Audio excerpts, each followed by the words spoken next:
वो स्थान किसका था? भगवान शंकर के। इसलिए बद्री पेड़ है भी, बद्री पेड़ होता है।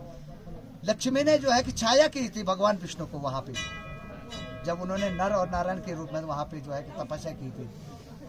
एक बार क्या हुआ कि भगवान शंकर का जो स्थान था बद्रीनाथ, उससे उसका पुराना नाम है सौम्यपलाश, व्यास गुफा।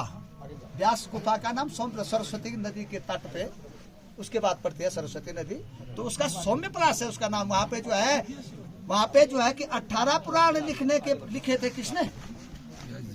व्यास जी ने। और 17 पुराण लिख दिए, लेकिन 18 पुराण लिखने के लिए जो है कि व्यास जी सोचने लगे। अब मैंने तो लिखा तो है, लेकिन उनको संतोष नहीं हुआ कि मैंने क्या लिखा क्या नहीं लिखा।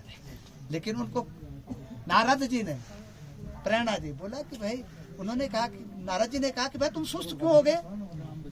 बोले भाई मेरे को तो ऐसा लग रहा है, मैंने अभी तो लिखने के लिखते तो लिख लिए, लेकिन अभी भी मुझे शंका हो रही है। तो उन्होंने कहा कैसी शंका हो रही है?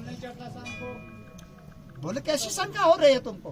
बोला देखो मैंने 17 पुराण लिख लिए, फिर भी मुझे ये लग रहा है मैंने कुछ नहीं लिखा। उन्होंने कहा तुमने सबका वर्णन तो किया, लेकिन नटखट कृष्ण का, राधा का वर्णन तो आपने किया नहीं।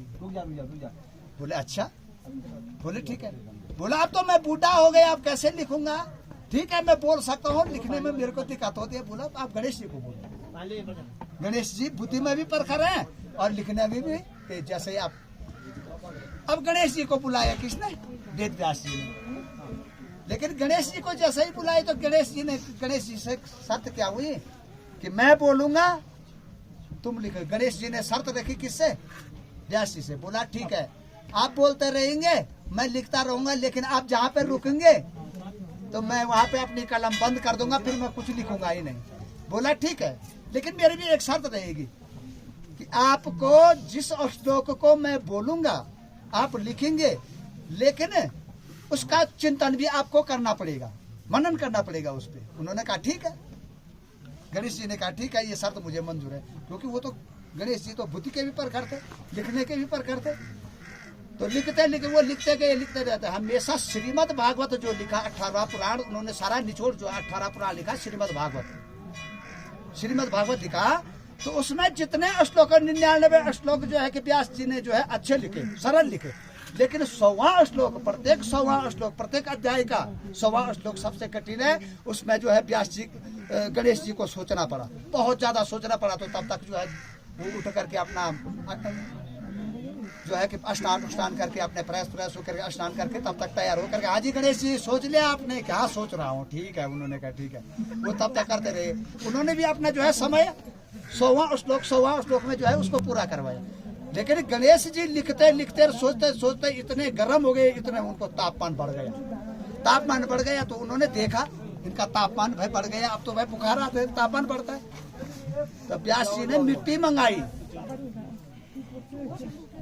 मिट्टी होती है ना लाल मिट्टी, उसको मंगाया, उसको जो है कि पानी में जो है भिगाया और गणेश जी पर लेप कर दिया। तब से जो है कि गणेश चतुर्थी मानते हैं ना, और मिट्टी की मूर्ति होती है उसको जो है कि नदी में प्रभावित करते हैं ना, वही पड़ता है वो। तब से उसको, तब जाके गणेश जी ने उसको पूरा किया। किसको? श्रीमद् भागवत। तो सारा 4 पहले एक वेद था, फिर 4 वेद हुए। 4 वेद के जो है कि उन्होंने जो है कि 17 पुराण बनाए। 17 पुराणों का भी विभाजन करने के बाद उन्होंने एक पुराण बनाया श्रीमद् भागवत, साप्ताहिक जो होता है ना। तो वो वहाँ कहाँ पे बनाया? सौम्यपलाश में। सौम्यपलाश कहाँ के नाम है? बद्रीनाथ के व्यास गुफा जिसको बोलते हैं। वहीं पे तो सुखदेव जी तो वहीं पे वो हुई। देखो राम कथा जो हम बोलते हैं कि अमरनाथ में अमर कथा जिसको बोलते हैं, वही राम कथा है। यानी रमण करने की जिसमें शक्ति होती है। देखो राम, अब देखो एक तो हम लौकिक में रामायण पढ़ते हैं, अब देखो रामायण और रामचरितमानस कितना अंतर है। रामायण माने रमण